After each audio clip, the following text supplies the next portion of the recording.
So we have Nimrod, who's an Antichrist figure. Yes. We seem to have a lot of these through history. Mm-hmm. I won't ask you to speculate on who would be an Antichrist figure today, but when you look at the Third Reich, World War II, we have another Antichrist figure that seems to fit the archetypical pattern for somebody who wants to basically cause mass destruction and chaos. And and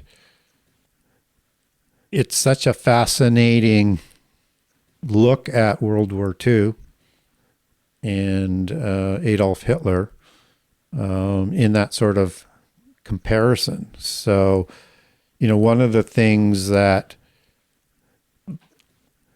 National Socialism does and the secret societies do in conjunction to form National Socialism, creating a religion out of theosophy, which is an extension out of Gnosticism that goes rogue as Ariosophy or Arian theosophy. Mm. You have this altar of Zeus that gets discovered in, say, 1870 or so, and then that zone, it's going to end up in Berlin as this Greek altar. And so that's rather odd that they would prize that and then create special museum for that. That's the altar that would be comparative, that would be set up as Antiochus did, Epiphanes did in about 180 to 200 BC, as recorded in the Maccabees of the KJV Apocrypha, where you have an abomination type of thing that is going to happen in the end time with Antichrist, that Jesus prophesies, to go see Daniel and learn all about. And so you have this coming together of religion, secret societies, and a political movement that is going to create something unique. And they, as I say, they create their own Reichschurch, their own religion. And so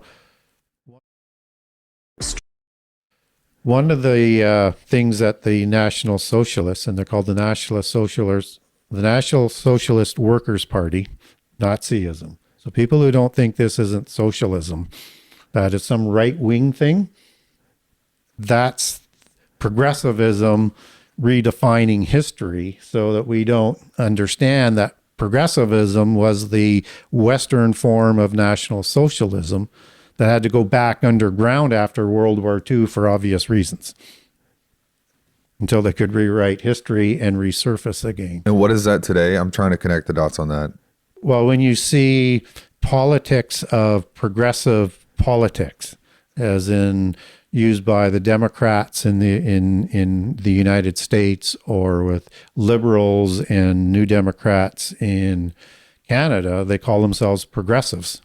Oh. Right? That was that progressive. So that's the same. It's the same. They have similar policies. They haven't committed genocide yet, but typically communism, socialism, and all of those types of movements are left-wing movements, including anarchism. It all comes out of social masonry created by the secret societies that was used to bring down, through communism, the virus nation bloodlines that included, went out of Russia and in China as a couple of examples. I won't spend time on that because that's a different rabbit hole.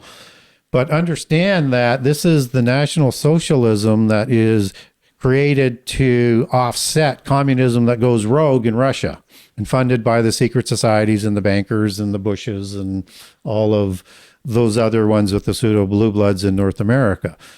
So as we start to contemplate what this new religious geopolitical party is, it's quite a mix. And one of the artists that the Nazis and Adolf Hitler in particular likes is Wagner. And he actually goes to a Wagner play before the announcement of the Reichschurch in 1933. And between him and a few other writers, you get this leader name coming out of that's going to be assigned to him called Führer. Mm-hmm. Right? Yep. And that's what he adopts as this leader, as this Antichrist type figure. So Hitler is imagining something called the Third Reich. It has a German history of Reichs that were trying to be established, but Reich is a 1,000-year reign. He is trying to create a millennium, a counterfeit millennium, just as Antichrist will promise that as his new age. And so he's going to go on a march of destruction to try and take over the world militarily so that he can introduce his religion on the whole world. So what does Antichrist do in the end time? You have one universal religion that comes first with Babylon and then is replaced by Antichrist, puts his own religion in that the fathers don't know. That last part comes out of Daniel 11. And he's going to take over the Seventh Empire, become the Eighth Empire, and a world government that comes at the start of the last 7 years with the Seventh Empire of 10 kings. So he is going about things in the same way Antichrist does. And he's going to try and create genocide that we understand as Holocaust against the Jewish people and all the people that follow God. And he's going to extend that to other genocidal targets as well. He's just dealing with priority number one, even though he's doing some of that on the side anyways with other peoples. And so we're going to have persecution of the church in the end time. Right? So you see another analogy. You see a rampant rise in technology that is not explained by secular historians. What do I mean by that? Well, you have a bankrupt nation that he takes over. That's going to become the most powerful nation less than 10 years from there. And he's going to start World War II.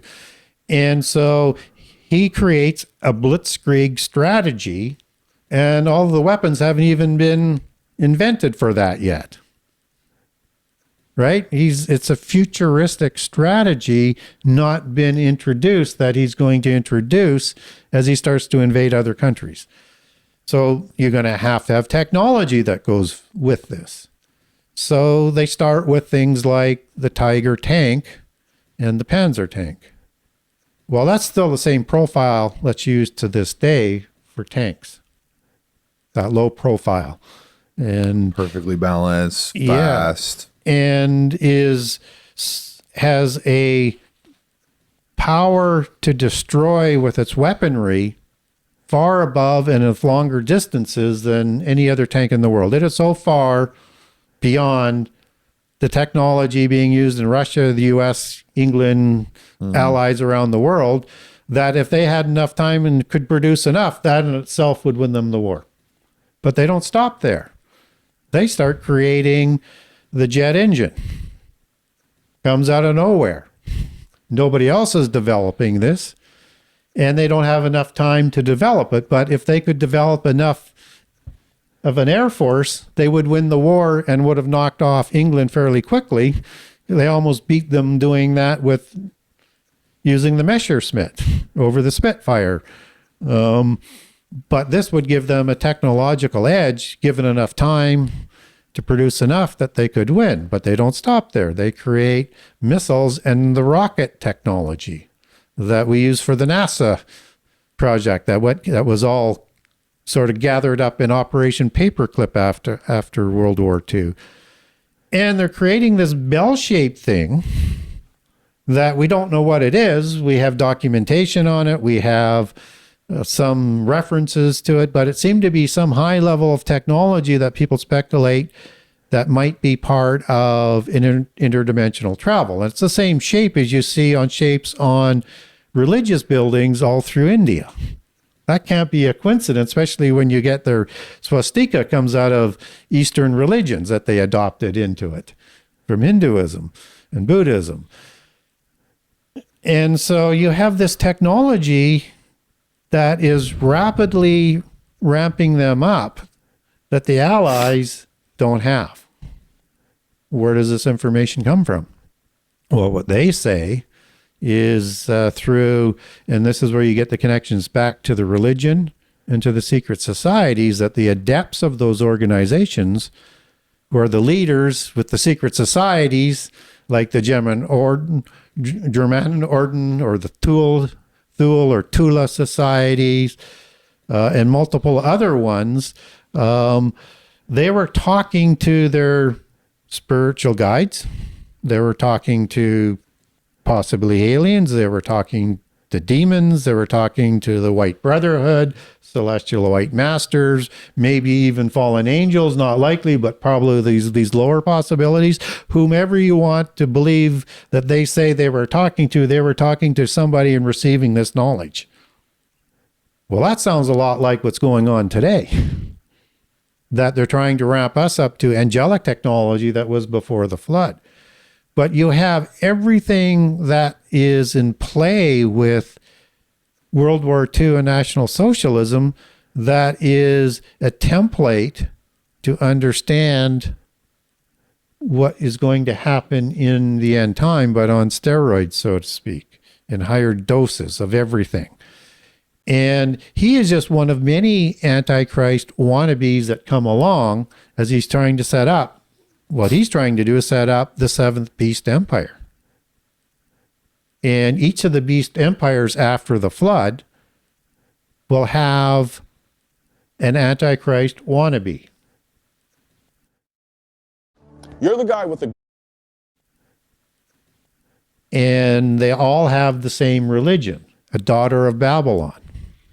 Babylon, as we understand that as a mystery religion in Revelation 17, as you take that back to its original word for Babylon, it's rooted in the Hebrew word for Babel. This is the Babel religion, implemented on the Adamites by Nimrod as the archetype.